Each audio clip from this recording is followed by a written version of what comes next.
Bomba data, bomba data, bomba data, bomba data, bomba data, bomba data, bomba data, bomba data, bomba data, bomba data, bomba. All right, well, let's kick this thing off, man. And radio Kicking her off. boys activated. Activate. Happy trails. Hey, everybody.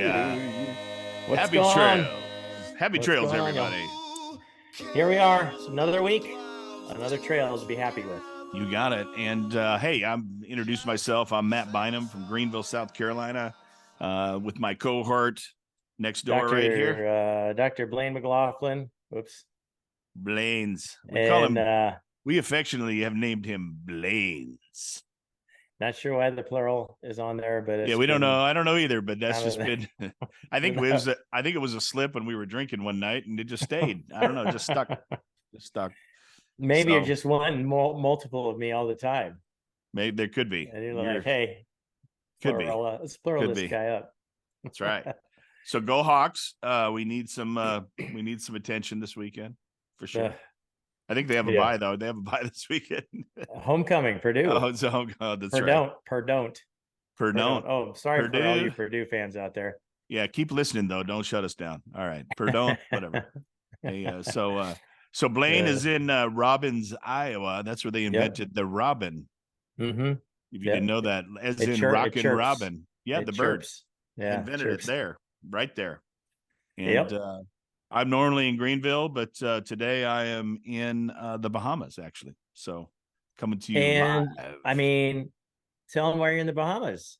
I mean, this is a real estate podcast. What are you doing in the Bahamas, Matt? Yeah, so hanging out with Grant Cardone and his wife Elena, Mr. 10X. Who's got your money? Who's got your money? You sound so much better than I do. I don't have that Oak Ridge Boys, that guttural voice, that Oak Ridge Boys guy, that guttural voice. Remember that song? I do. I think if I just engage and Elvira, if I just really embrace the tone, I think I can just talk like this all day. So soothing. So soothing. I just want to walk you through the park and let me tell you something, everybody. So Matt's learning about real estate. He's gonna get motivated and rocking and rolling down there. And I was at Ancient Peaks Winery. Yes. On Impossible Robles. Gosh, that was cool. Cool was place. It good? No, this winery is great. We got to go out in the fields and stuff and see the grapes and touch them and learn about how they grow. Did you step on them? Did you like mash the grapes? Didn't know. No, it wasn't time for harvest. It's been too cold. Man. They're having tough harvest time because it's too cold and the grapes aren't maturing. You should do that anyway. Just step on some, see if it feels good. Do it. Do what feels good, man. You know what I mean? Do whatever feels good.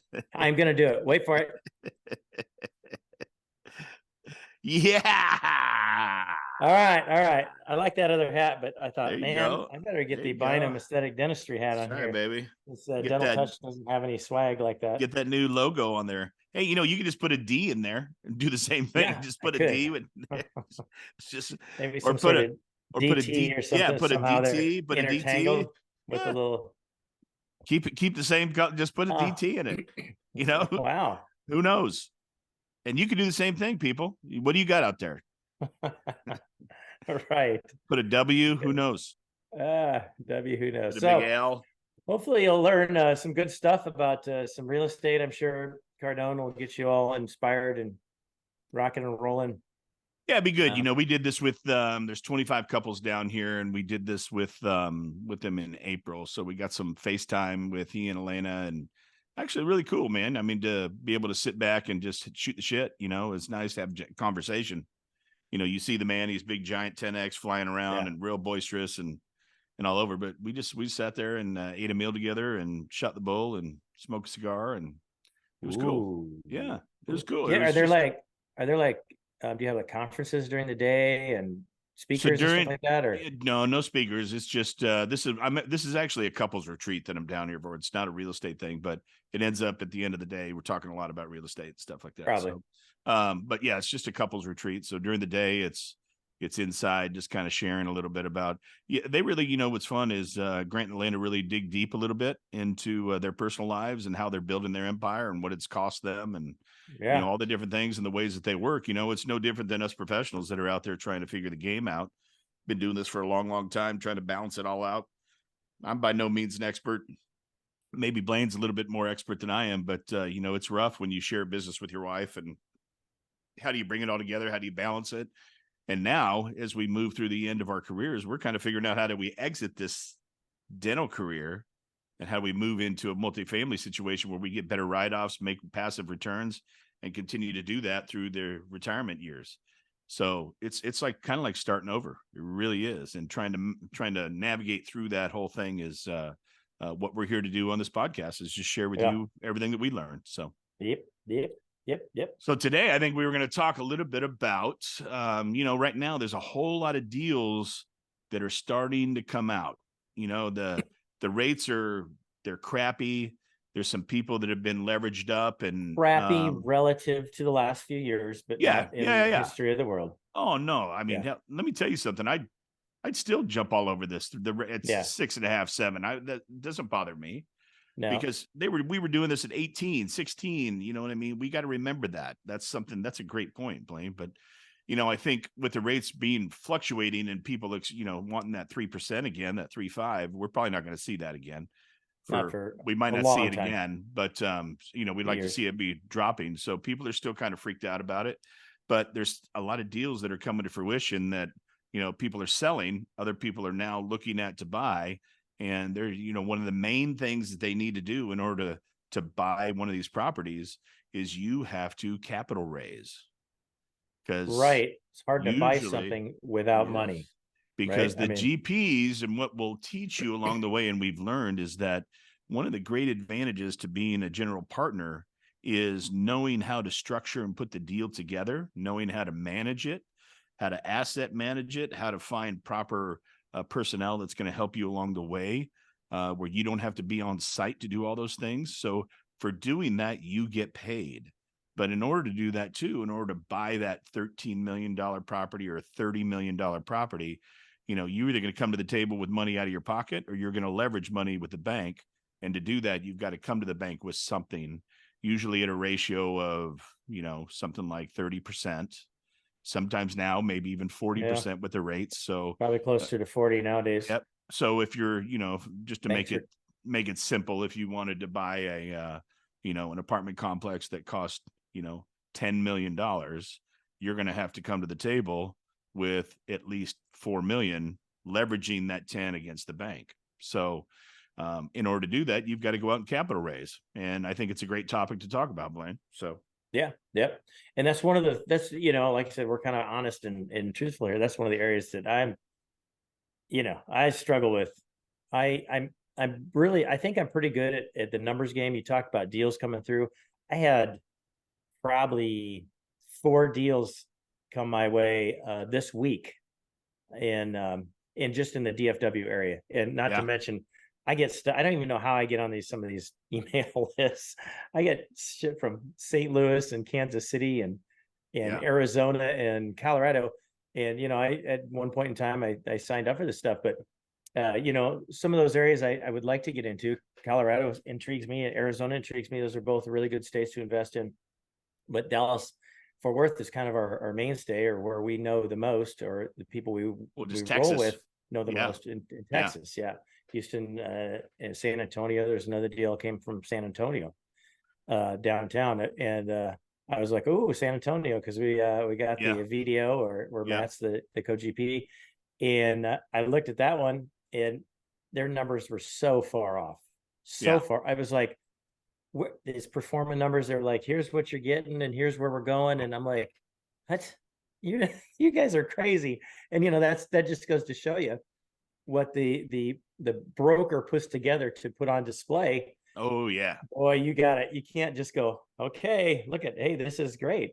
You got to really dive into those numbers and figure out if they're accurate or not. And I don't live in San Antonio or Texas, but I could even see, I know, shocker, but I could even see just from the outside looking at this going, there's no way these numbers don't make sense from here to here to here to here. And yeah, I don't think that's a anything I want to spend my time on. So Yeah. that one goes out the door. There was a deal a few weeks ago, a month or so ago, that I looked at and I'm like, dang, this looks like it could be pretty darn good. And I just a quick overview, and I thought, this might be something interesting. And then I got into my life, like dentistry and wine stores and stuff like that, and it kind of went on the back burner, and I didn't get a chance to really to go deeper into it.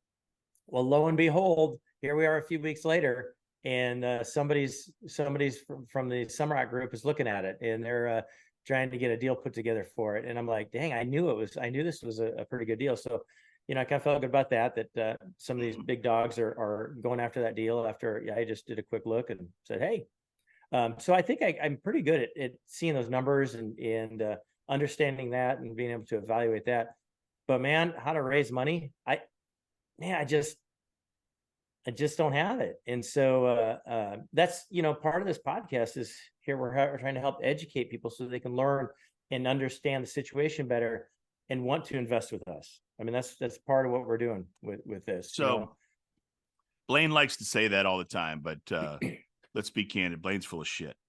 So Blaine is like this. Blaine is one of these guys that says he doesn't like to get out there and capital raise and network and stuff like that. And man, we go to a meeting or something, I'm talking to him. Next thing I turn around, he's flying down the hall talking to somebody. The guy, he's like he'll talk to a wall. It's crazy because he says he's shy. He says he's shy. He says he doesn't like doing this stuff. But then again, the man's developed a whole bunch of contacts along the way, and he's talked to a whole bunch of people. That's why he gets deals pitched to him, because these people have actually talked to Blaine, and Blaine's really good with the numbers. So he's great at evaluating properties. He's great at assessing if it looks like something to even go down the rabbit hole on or not. But it's one of those things that I love when Blaine says he's not real good at it, because he is good at it. I mean, it's truthful. So maybe I'm just not experienced at it.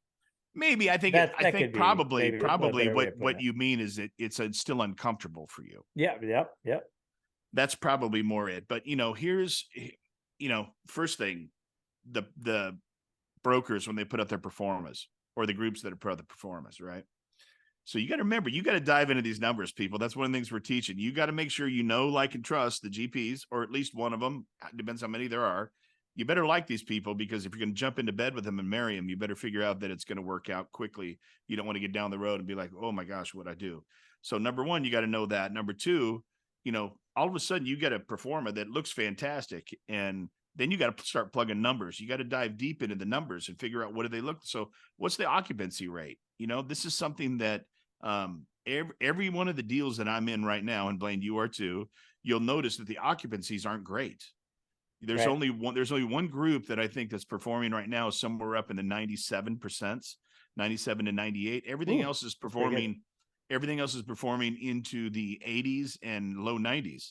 So there's a lot of vacancy. There's a lot of default. There's people that aren't paying on their rent, so they got to be kicked out. But in order to kick somebody out, you got to go through a process, and that takes 2 months, to evict somebody. So it's not easy. At least. It's not like you just knock on the door and say, hey, you didn't pay your bill, you're out. So get out here. Leave the cat. There's a whole legal, we don't want the cat, but there's a whole legal process and all that.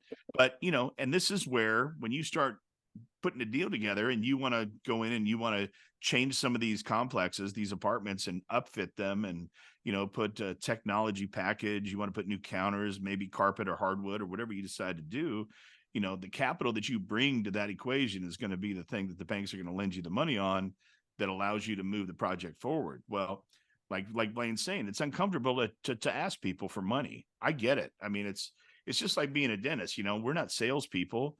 We weren't taught how to do sales, but you have to go in every single examination we do, and we got to sell people on the things that they need in their mouth. Like, why do we have to sell anybody on anything? All you'd have to do is tell them what's going on, and they should be like, gosh, I got to fix that. Right. Well, that's not how it works. So we've been involved in sales for nearly 30 years. We just don't like to acknowledge it. But capital raise is something that's a little bit similar. It's capital raising is based on relationships, number one, because you have to have a network of people that you can call on to bring to the equation, bring to the table. if you've been successful once before and they were involved in it, more than likely they're going to re-up and re-ante in with you to do the second deal because they made money on the first. Why wouldn't they put money and make it on the second one? So these are things that are really important for you to have, that network of people, that inner circle. So when you move to the next project, all you got to do is contact your 20 inner circle people and say, hey, we're doing another one. Do you want in on this one or not? So you don't have to give great detail. They might say, I want more detail, but I'm in. Count me in, because it's based on the reputation. So that's really what, in my opinion, what capital raising is all about, is the relationship first and foremost. What would you say next, Blaine? Well, I mean, obviously that's true. We talk about like and trust, all the time. I did, on that capital raise, I was online and just looking up some stuff, and I contacted a group called Raise Masters. Yeah. And they're a pretty big group. There's a guy, Hunter Thompson, who is well known for being able to raise capital and teaching people how to do it. And you can become part of this group, like we're in the Sumrock group, and you can become part of this group of money raisers, and they have a system and that kind of stuff that they're supposed to put in front of you and go, hey, okay, we'll sell you our system. You put this system in place, you'll be able to raise money here and there for a bunch of deals, right? And then, depending on where you are and what you're trying to do, whether it's small, big, whatever, commercial, multifamily, they'll help you raise money from. The thing is, they talk about getting this. It's kind of like a funnel, I guess. They put out stuff so you don't build the relationship with the people per se, like Matt was talking about. That concerns me a little bit. I think I'm gonna have a phone call with them. Maybe Matt and I will be on this phone call with them maybe next week or the week after, just to kind of see what they're about. But that was one of the things that, as I was looking at their propaganda, that it was like, hey, you don't have a relationship. Maybe you don't need it, but gosh, I just, it's so, we've talked about how important it is for so long. I would hate to have a bunch of people and get this thing going, and all of a sudden I got 100 people on my email list who are ready to put money in, and I put money in a deal and it doesn't go well, and then they're like, who is this punk? We don't even know you, and then they come after me or something like that, right? I mean, you could possibly foresee that happening. So as Matt talks about relationships, I think that's vitally important. I think I'm probably 2/3 of the way done with Kiyosaki's Cash Flow Quadrant book. I think we talked about that last week, and love the book, by the way. I read it years ago, but I skimmed it. Like I skim read it. You know what I mean? I looked at the charts and I didn't pay attention to it. And now I'm just kicking myself. Like, why the hell did I do that? Why didn't I read it back then? I should have read it. Like, really. You weren't ready. Wasn't ready. No, that's true. But I'm going to tell you, he says the same thing. He says, you want to learn how to capital raise, you have to have a network of people. And he talks about how if there's anybody, has anyone out there like me been a part of any network marketing, selling anything? I have. And the reason that you start to become successful in network marketing is because you tap resources around you. You tap friends, you tap colleagues, you tap patients, you tap anybody around you that you have somewhat of a relationship with, to entice them into potentially seeing a advantage to joining in with the product or joining in with the sale or doing whatever. I'll give you a great example. We did some stuff called C Prime years ago, and it was a bracelet, and I hadn't been involved in any network marketing much before that, but it was fun. I didn't make any money, but it's fun. Made a lot of contacts, met a lot of people. Didn't really cost me anything, but it was fun to do. But Kiyosaki even goes back talking about the great capital raisers that are out there, and some have landed themselves in jail. I mean, look at the Ponzi scheme that was run, years and years ago, and that's, again, tapping into resources to build capital until it all falls down. Well, this is not like that, but it is centered around the relationship. So I'm interested to see what these people say about that, because, I'm a big believer in those that you hold closest to you are the ones that are willing to do that extra for you, and you would do the extra for them. And that's called friendship. Yeah. That's called a relationship. Yeah. So Our goal here is for anybody that jumps on with us, you know, they want to do better. They want to make some money. We want them to make money. So, and if they do jump on, we'll give you a Bynum aesthetic dentistry hat. You get a Bynum hat. How about that? For free. Or it could be a DT hat. We don't know yet. We'll see if we get those. We'll see if we get those. Yeah, we'll see. I meant to do a promo for you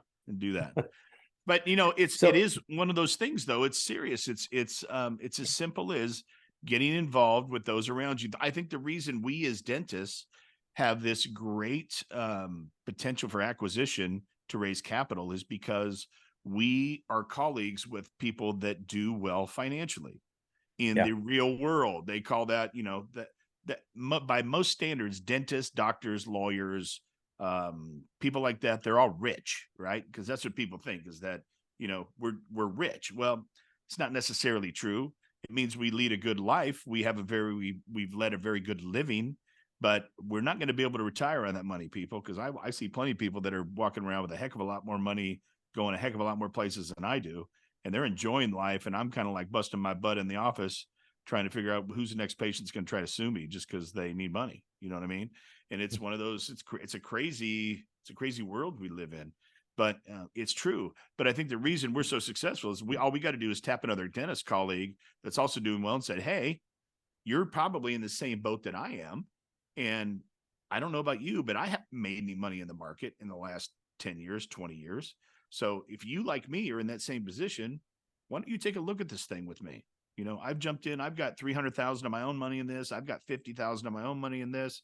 I'm involved in 3 other projects that are going on right now. Explain, you have to know the project. You got to know how it works, but that would be my first step. Yeah, that was my first step is you got to have the network, and you just tap the people that you know that have the wherewithal to be able to do it. Now, you're not going to tap your friends that, you know, they're having it rough week by week. You know, chances are you're probably not hanging out with too many people like that, because, you know, you're going to be the one that's going to lift some of those people up, but you're probably not spending a whole lot of time with people that don't have the wherewithal to do things like you do, more than likely. Yeah. And one of the things that they did talk about on this Raise Masters, you know, briefly was that if we get into deals, which, I mean, when we get into deals, it's not like we're doing one deal, Matt. We're doing one deal a year. We're doing 2 deals a year. Maybe we're doing 3. Yeah. We get this thing rolling. Our funds are going to dry up, right? Because not everybody's going to be able to put $100,000 in every 6 months or every year, right? And so I think that's one of their things is like, hey, you're gonna tap out your friends real quick, right? Yep. And so you gotta go beyond that.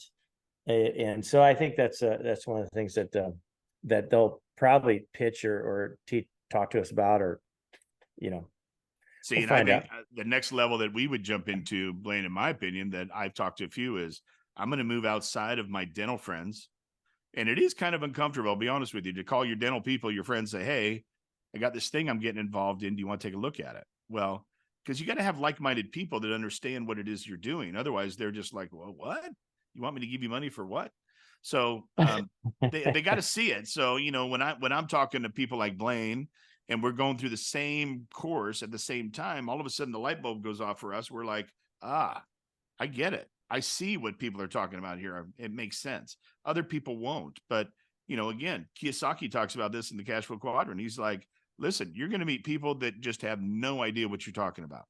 And they never will, because they're always going to stay on the left side of that quadrant, because that's their life. And I live my life on the left side of that quadrant, but I'm trying to move the hell over to the right side.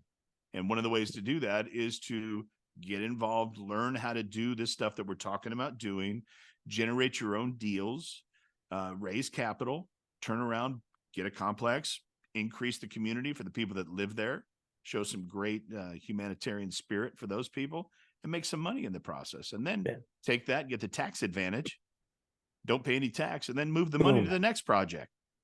This is how this works. This is why Blaine's saying you dry up money if you just if you just went to your 5 friends every time you had a deal every 6 months, your friends would be like, dude, I gave you money last time. I don't know. I'm tapped out. I don't got any more money. Until you give me it back. Yeah. But then once you make that money for them, then it's kind of So my conversations when I'm talking about capital raise with people is, listen, I want you to be in the long haul with me, which means just because we hit this one doesn't mean that you take that money, cash out, and go home. You can if you want, but there's so much more advantage to this tax wise if you can take this money and roll it over, not pay any tax at all on it, and then take the depreciative loss against the money that you're going to make passively. So why not continue this snowball as it continues to grow? Because then it's activating passive income and it's activating wealth that you don't even know that you have. So for me, that's the next step, is once you move beyond friends, then you've got to tap into the next region, which is what I was starting to say. So I start moving in circles. Like I'm involved with a couple of different Bible studies. So I touch my Bible study guys and I say, hey, and they're in different walks of life than I am. Some of them are professionals, some of them aren't. So those are discussions that you have to have with them. I have friends that are entrepreneurs that build businesses and restaurants and things like that. I also have patients. Some of them are very wealthy. Some of them are always trying to find an avenue to invest in. Some aren't. I'm not going to tap the guy that, he's on Social Security, fixed income, and say, hey, you want to invest with me on this next project? Because he's going to be like, what? So that would be the next thing. Yeah. Agree? Yeah.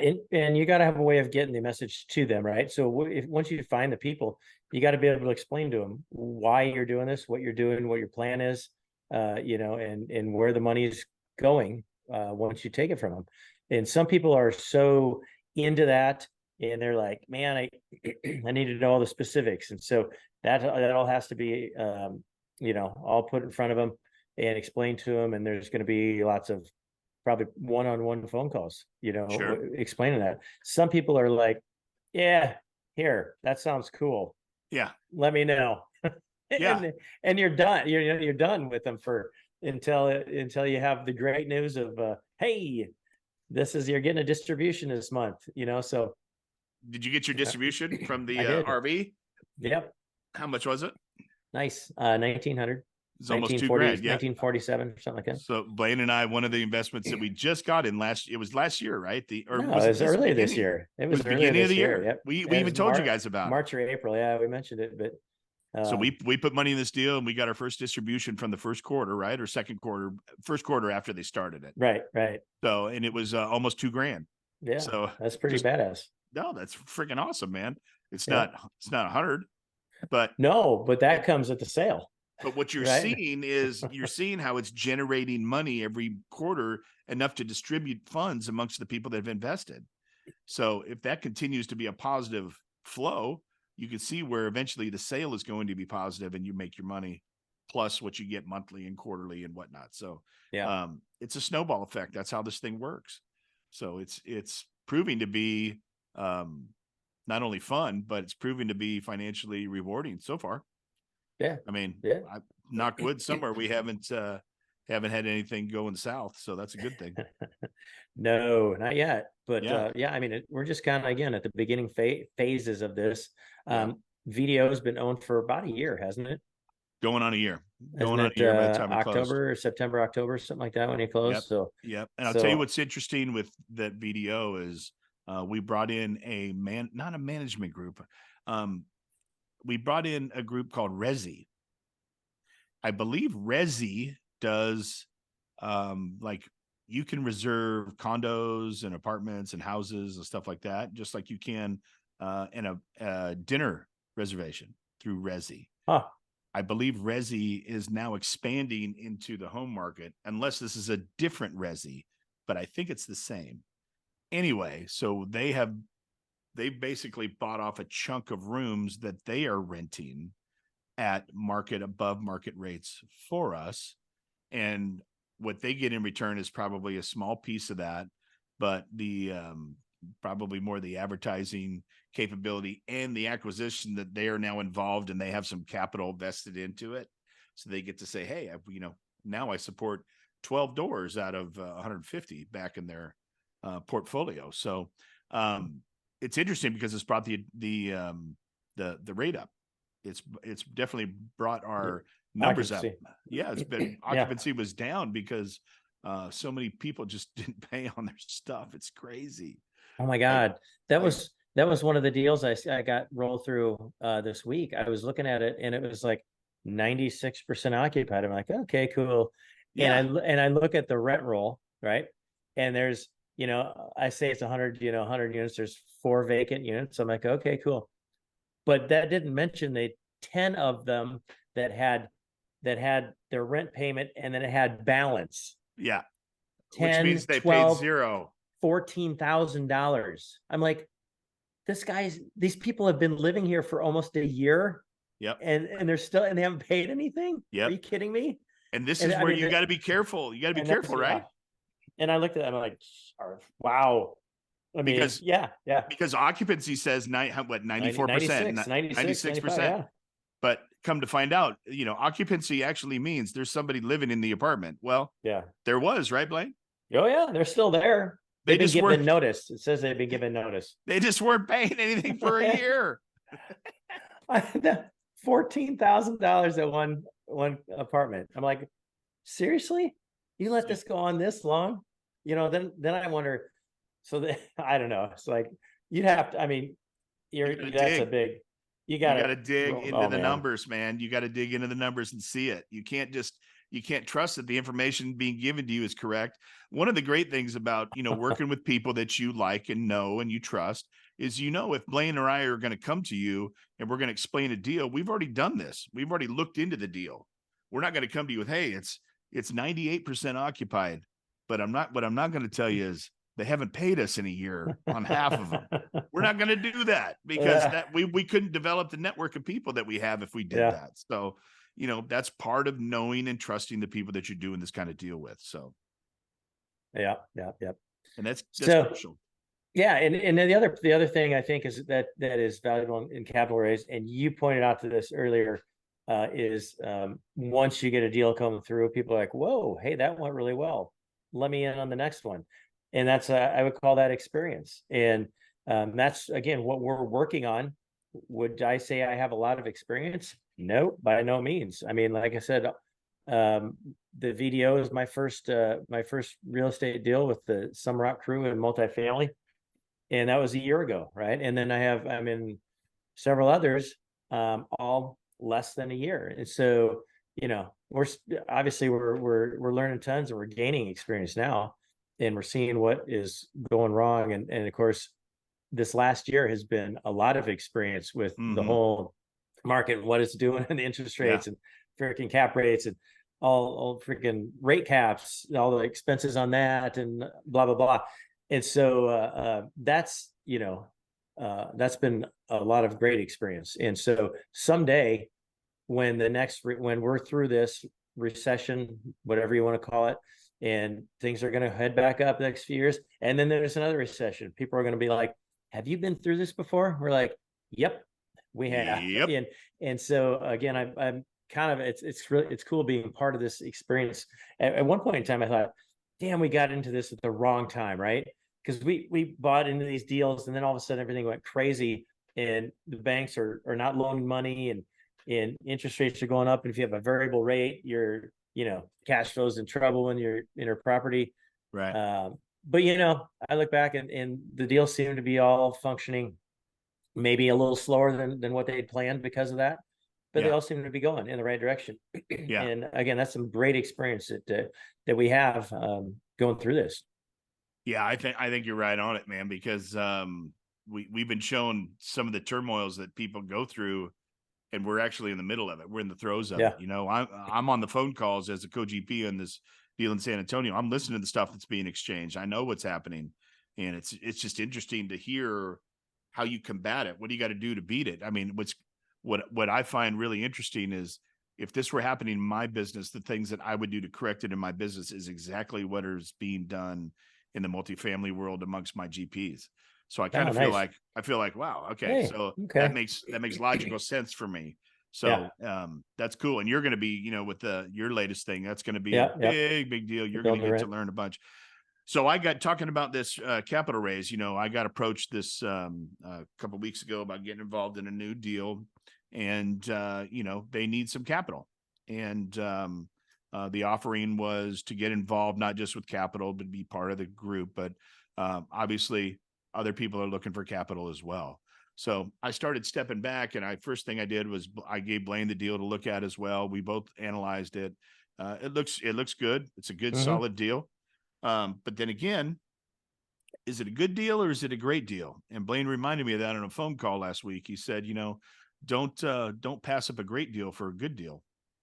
And he's right. So Ann and I have some things going on personally where we may be jumping into a different realm of doing some commercial stuff. And I'm going to probably need to tap into some of my network so I can raise capital for that. So I'm toiling over, can I do both of them? Can I grab both of my networks and combine them? Because if I've already tapped into them last year, is this the one that I need them on, or do I need them on the one that we're putting together with a quicker return? I'd like to get a quicker hit for some of the people that are joining in with the deals that we're doing. So that way we prove to them, instead of waiting 3 to 5 years, which is now turning out to be more like 4 to 5 years, right, Blaine? Because the rates where we were thinking more 3, it's now moving into the 4 to 5 because of the rate changes. But I'd like to get somebody a quick hit where in 18 months, they get, at least 50% of their money. That would be a nice little return in 18 months to get sweet. 50% of your money. So I think if we can arrange to do that and it works out, then we develop proof positive that things work. People are like, hey, I really liked what we did that time. You got to know one of those deals, call me. I want in on it. So that's how you build that network for raising capital. Yeah, there you go. There you go, man. Yeah, baby. Cool. Yeah, man. I think that kind of covers things. What else? Anything else, Matt?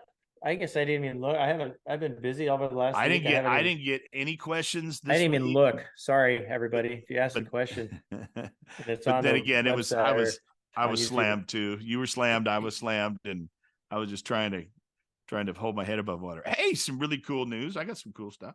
Yeah. The cold plunge is here. It's in. The electrician's got it. The HVAC. Yeah, I went in it this week. Yeah. I'll just tell you this. I went out there, and this is my cold plunge. Came from Australia, mate. Oh, came from down under. Crikey, there's some Vegemite. It's stuck in my cold plunge. And I said to the man, "Are you trying to help me?" And he said, "I come from the land of plenty." Yeah. So so my cold plunge, believe it or not, is the only cold plunge on the market that'll actually freeze water and make ice. Yeah. So Jesus. All these are in Celsius numbers, right? I don't know how to read that crap. I got to hit the Google machine. So they set it up and they didn't even pay attention. So I go out there and I'm going to get out and I go to check it that night. Cause I'm like, I'm going to maybe go in the morning, and I peek up the lid and there's friggin' ice inside this thing, dude. There is ice, like it's forming. There's ice, big chunks of ice.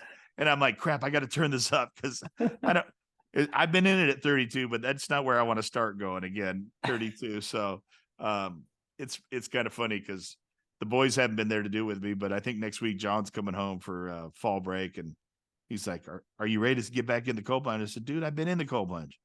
And it was cold. It was freaking cold because this tub is stainless, Blaine. So there's not plastic that you can kind of lean up against or your toes are against where it's like, okay, no, you're against stainless. So it's like freezing ass, dude. But the cold plunge is back and running. So next week we're back every day. I on a quick note there, I put new water in my hot tub today. I drained it and I'm just refreshing the water. And as I filled it, I'm like, maybe I should just jump in there. Maybe I should jump in there and see what it's like. And I turn the hot tub on, it reads the temperature 70 degrees. And I'm like, that ain't really nothing. That ain't happening. Nothing. I need to get 50. But I bet you jumped in and you were like, whoa. God, no, I didn't. I was kind of disappointed. I didn't have time. I've been running around all day. So I can't wait for November when you guys come and you're gonna have to turn that shit up. People are getting in there in 30 People are degrees. Getting in the tub. They're going to be like, well, hell, you do it for 10 minutes. Let me get in there for just like 3 minutes. Let me see if I can get in there. So it'll be fun. Okay. All right. Awesome. Anyway, we'll video that, send that out to our special podcast. There's a few sign up below. That's right. To whatever. You can see the video for free over there. Of us cold plunging for the first time. That's right. Yeah. So another thing, new announcement is we're going to start collecting some emails and contacts and stuff like that. We realized that again, if we're going to form networks together, we need to start getting some information from everybody. So we'll start posting down below just a link you can hit real quick, enter in your information, your name, phone number, and email, and contact. And, you know, if you, maybe we'll throw a couple questions in there if you have any interest in doing any kind of the deals that we have coming up, or do you want more information or whatnot. So give Matt, make sure IT Matt, we'll get that all set up here real quick. Hey, check it out. We're live. We're live today for the Bahamas. So I got it working. Yeah, you did. About time, man. Yeah, no kidding. Jeez, no kidding. IT Matt's learning. He's growing. That's right. Awesome. If you're not growing, you're dying. So, hey, so they're good. That was good. That's a good little brief thing on capital raising. Great stuff, guys. And yeah. So thank you for listening.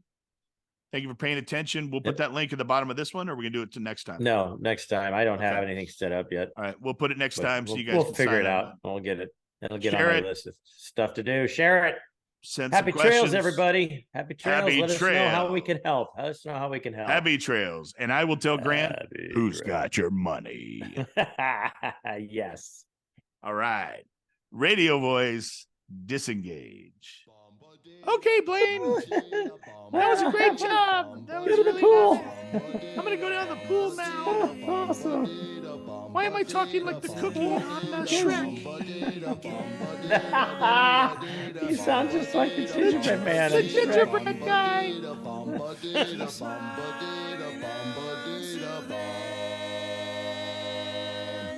Who cares about the clouds when we're together? Just sing a song.